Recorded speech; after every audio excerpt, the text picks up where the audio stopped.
Oxford বিশ্ববিদ্যালয়ের শিক্ষা ব্যবস্থাকে অনুসরণ করে প্রতিষ্ঠিত হয়েছিল ঢাকা বিশ্ববিদ্যালয়। প্রাথমিকভাবে আন্তর্জাতিক খ্যাতিসম্পন্ন পণ্ডিত ও বিজ্ঞানীদের মাধ্যমে কঠোর শিক্ষামান নিয়ন্ত্রণের প্রেক্ষাপটে এই বিশ্ববিদ্যালয় তখন প্রাচ্যের অক্সফোর্ড হিসেবে পরিচিতি লাভ করে। বর্তমানে ঢাকা বিশ্ববিদ্যালয় বাংলাদেশের বৃহত্তম সরকারি গবেষণা বিশ্ববিদ্যালয়, যেখানে ৩৭,০০০-এর বেশি শিক্ষার্থী, ৮৩টি বিভাগ, ১৩টি ইনস্টিটিউট, ৫৬টি ব্যুরো ও গবেষণা কেন্দ্র এবং প্রায় ২,০০০-এর মতো শিক্ষক রয়েছেন। এক শতাব্দীরও বেশি সময় ধরে এই বিশ্ববিদ্যালয় বাংলাদেশের শিক্ষা, সংস্কৃতি, রাজনীতি ও জাতীয় চেতনার অন্যতম প্রধান কেন্দ্র হিসেবে প্রতিষ্ঠিত। স্বাভাবিকভাবেই এর ইতিহাস জুড়ে বহু গুরুত্বপূর্ণ ঘটনা ঘটেছে। এই প্রেক্ষাপটে গবেষকগণ বিশ্ববিদ্যালয়টির বিভিন্ন দিক, বিশেষ করে এর রাজনৈতিক, সামাজিক ও শিক্ষা সাংস্কৃতিক ইতিহাস নিয়ে গবেষণায় আগ্রহী হয়ে উঠেছেন। কিন্তু এই বিশ্ববিদ্যালয়টির প্রতিষ্ঠার ঐতিহাসিক প্রেক্ষাপট এবং এর প্রধান উদ্দেশ্যগুলো নিয়ে গবেষকগণ তুলনামূলকভাবে কম আলোচনা করেছেন বলা যায়। সাধারণভাবে বলা হয় যে ১৯১১ সালে বঙ্গভঙ্গ রদের ফলে পূর্ববঙ্গের মুসলমানদের মধ্যে যে অসন্তোষ সৃষ্টি হয় তাকে প্রশমিত করার জন্য ব্রিটিশ সরকার ক্ষতিপূরণ স্বরূপ ঢাকা বিশ্ববিদ্যালয় প্রতিষ্ঠার সিদ্ধান্ত গ্রহণ করেন। এই ব্যাখ্যার একটি ঐতিহাসিক ভিত্তি থাকলেও এটি সম্পূর্ণ ইতিহাস নয়, কারণ ঢাকা বিশ্ববিদ্যালয় প্রতিষ্ঠার ধারণা ১৯১১ সালে আকস্মিকভাবে জন্ম নেয়নি, বরং ১৯ শতকের শেষ ভাগ থেকেই বাংলার মুসলিম শিক্ষিত সমাজ উচ্চশিক্ষায় নিজেদের পশ্চাৎপদতা দূর করার জন্য পূর্ব বাংলায় একটি বিশ্ববিদ্যালয় প্রতিষ্ঠার দাবি জানিয়ে আসছিলেন। এই দাবি কেবল শিক্ষাগত ছিল না, এর সঙ্গে ছিল প্রশাসনিক প্রতিনিধিত্ব, আঞ্চলিক উন্নয়ন এবং পূর্ববঙ্গের মুসলমানদের সামাজিক অগ্রগতির প্রশ্ন।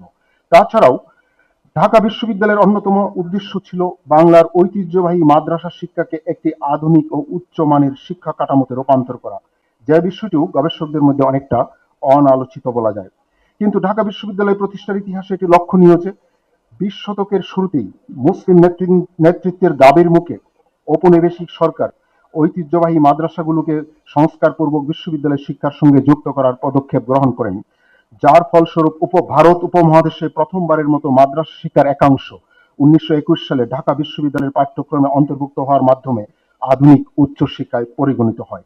অতএব মাদ্রাসা শিক্ষার রূপান্তরে ঢাকা বিশ্ববিদ্যালয়ের ভূমিকা এবং এই বিশ্ববিদ্যালয়ের গৌরবময় শতবর্ষ অতিক্রমণের প্রেক্ষাপটে এর প্রতিষ্ঠার ঐতিহাসিক পটভূমি নতুন করে পর্যালোচনার দাবি রাখে।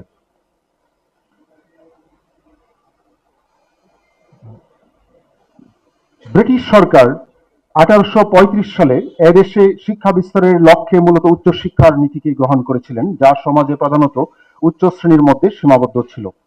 লর্ড ম্যাকলে কর্তৃক প্রবর্তিত সরকারের এই নীতি ফিল্ট্রেশন থিওরি নামে পরিচিত ছিল। এর ফলে ১৮৩৫ সালে ব্রিটিশ প্রতিষ্ঠিত ঢাকা গভর্নমেন্ট স্কুল ছিল ভারত উপমহাদেশের প্রথম আধুনিক প্রতিষ্ঠান। বিষয়টি তৎকালীন পূর্ব বাংলার জনমানুষের ক্ষেত্রে আনন্দের হলেও পরবর্তীকালে সরকারি বেসরকারি পর্যায়ে দেশের অধিকাংশ স্কুল কলেজ রাজধানী কলকাতা কেন্দ্রিক স্থাপন শুরু হয়।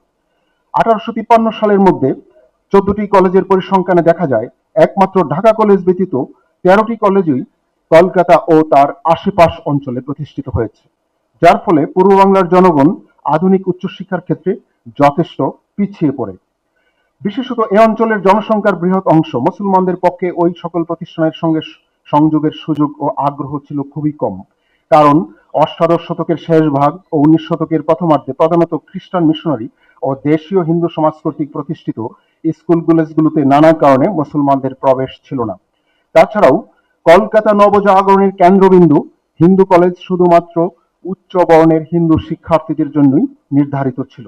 শুধু তাই নয়, ১৮৪৯ সালে সরকারিভাবে নারী শিক্ষার জন্য প্রথম প্রতিষ্ঠিত বেতন স্কুলও ছিল মুসলিম নারীদের জন্য নিষিদ্ধ।